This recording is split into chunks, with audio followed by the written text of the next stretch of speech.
What's up, Internet? Phil Kane here, Kane Train Fitness. It's Sunday Fun Day. I had legs at the gym today, so check that out in just a moment. But let me show you, I got my meals ready for tomorrow. I got some barbecue chicken sitting right there. We got some green beans cooking, some white rice. I already got my eggs, my oats packed away in my bag for tomorrow, so I'm all set to go. It's supposed to snow.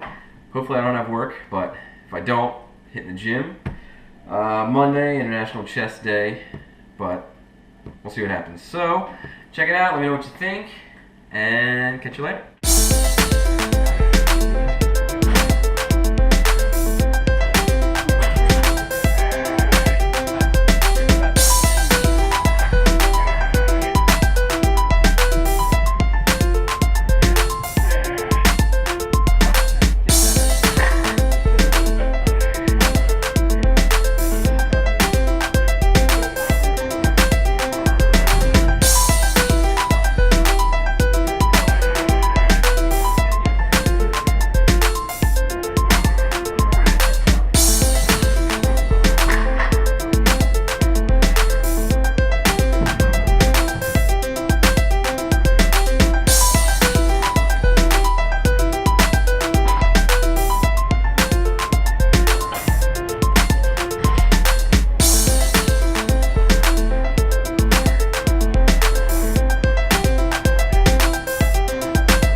Thanks for checking out my video for Sunday Fun Day.